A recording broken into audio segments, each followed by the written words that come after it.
नमस्कार साथियों। पिछले क्लास में हम लोगों ने प्रॉफिट एंड लॉस से संबंधित कुछ फार्मूले और उस पर बेस्ड कुछ क्वेश्चंस को हम लोगों ने किया था। उसी क्रम में आज हम लोग फिर प्रॉफिट लॉस टॉपिक से रिलेटेड कुछ प्रश्नों का अध्ययन करेंगे, डिस्कशन करेंगे। चूँकि जो पिछले क्लास में हम लोगों ने प्रॉफिट लॉस से रिलेटेड 2 क्वेश्चन को सॉल्व किया था, उसी से रिलेटेड आज कुछ प्रश्नों की श्रृंखला लेकर के हम आए हैं। प्रश्न थोड़ा सा अलग टाइप के हैं, क्योंकि प्रश्न प्रॉफिट लॉस से ही है, लेकिन थोड़ा सा डिफरेंट है। क्योंकि प्रायः जो प्रॉफिट लॉस से प्रश्न पूछे जाते हैं उसमें थोड़ी बहुत चेंजेस कभी कभी कर दी जाती है, जिससे कि कॉन्सेप्ट वही रहता है लेकिन थोड़ा सा कन्फ्यूज़न हमको होने लगता है। तो उसी बेस्ड पर कुछ प्रश्नों को लेकर के हम लोग डिस्कस करेंगे। जैसे इसमें एक प्रश्न है, रमेश ने एक स्कूटर 36,000 रुपये में खरीदी। रमेश स्कूटर को कितने में बेचे कि उसे 30% का लाभ हो? ये प्रश्न है। तो प्रश्न का अर्थ यह है कि रमेश के लिए जो स्कूटर का कास्ट प्राइस है वो कितना है? 36,000। मतलब 36,000 रुपये में खरीदा तो 36,000 कास्ट प्राइस हो गया। अब स्कूटर को कितने में बेचे, दैट मीन्स सेलिंग प्राइस हमसे विक्रय मूल्य पूछा जा रहा है। कितने में बेचे कि उससे 30% का लाभ हो।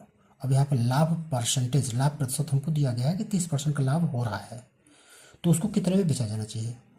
तो जैसे प्रश्न के अनुसार हम ये देख सकते हैं कि हमको स्कूटर का क्रय मूल्य 36,000 रुपये दिया गया है और कितने में बेच रहा है वो पूछा गया है, और उस पर लाभ कितने का हो रहा है उसको 30% का।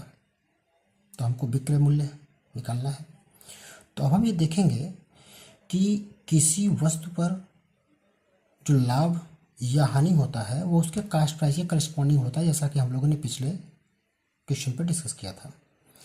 तो अब यहाँ पर उसको लाभ लेना है तो कास्ट प्राइस पर ही होगा। तो कास्ट प्राइस यहाँ पर 36,000 है। अब कास्ट प्राइस पर अगर 30% का लाभ लेना है तो हमें जानते हैं कि जब भी किसी वस्तु पर लाभ होता है तो वह वैल्यू उसके क्रय मूल्य में ऐड हो जाती है। किसी वस्तु पर यदि हानि होती है तो वह उसके क्रय मूल्य में से माइनस हो जाती है। तो सबसे पहला काम हम ये देखेंगे कि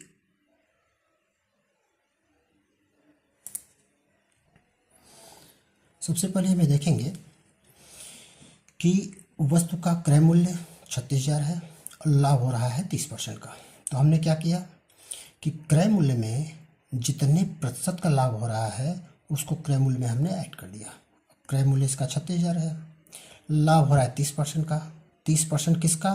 क्रय मूल्य का। तो क्रय मूल्य का 30% हमने फाइंड आउट किया और उसमें उसको ऐड कर दिया। जो 36,000 प्लस 30%, 36,000 का निकाला हमने, 10,800 आया। 36,000 को 10,800 में 10,800 के साथ जोड़ दिया तो 36 10 46,800 हो गया। दैट मीन्स कि अगर रमेश उस स्कूटर को 36,000 में खरीद रहा है और उसे 46,800 रुपये में अगर बेचेगा तो उसे 30% का लाभ होगा। उसी क्रम में एक अगला प्रश्न है। इस तरह के प्रश्न भी प्रायः परीक्षाओं में अधिकांश देखने को मिलते हैं। दिया गया प्रश्न में, एक फल विक्रेता ने 10 रुपये प्रति दर्जन की दर से कुछ संतरे खरीदे। कितने रुपए? 10 रुपये में 1 दर्जन संतरे खरीदता है और उसे 9 रुपये प्रति दर्जन की दर से बेच देता है, तो उसे कितने प्रतिशत की हानि हुई? प्रश्न के अनुसार ये कहा गया है कि एक फल विक्रेता ने 10 रुपये में 1 दर्जन संतरे को खरीदा और उसे 9 रुपये प्रति दर्जन की दर से बेचा, तो उसकी हानि प्रतिशत हमको ज्ञात करनी है, फाइंड आउट करनी है। तो सबसे पहले हम देख रहे हैं कि 1 दर्जन संतरे का क्रय मूल्य 10 रुपये और 1 दर्जन संतरे का विक्रय मूल्य कितना? 9 रुपये। तो सीधी सीधी बात है कि 1 दर्जन संतरे का क्रय मूल्य अगर 10 रुपये है और विक्रय मूल्य 9 रुपये है तो स्वाभाविक सी बात है उसकी 1 रुपये की हानि हुई। तो प्रति दर्जन की लागत या क्रय मूल्य 10 रुपये है और प्रति दर्जन पर उसको हानि कितने की हुई? 1 रुपये की हुई।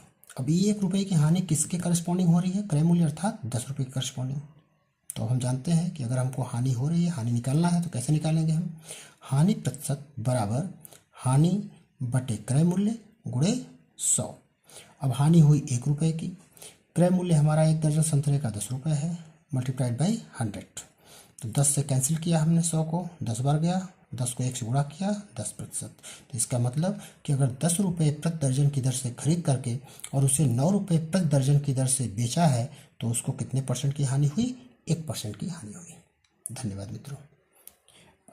एक चीज़ और आप लोगों से कहना चाहेंगे, चूँकि वीडियो को अब तक आप लोगों ने काफ़ी कम सब्सक्राइब किया है, तो कृपया आप लोगों से रिक्वेस्ट है इसको अधिक से अधिक सब्सक्राइब कर लें, लाइक कर लें, और जो भी वीडियो से रिलेटेड या कंटेंट से रिलेटेड अगर कोई आप लोगों को कोई सजेशन है, कोई सलाह है, तो आप कमेंट बॉक्स में लिख करके जरूर भेजें। धन्यवाद।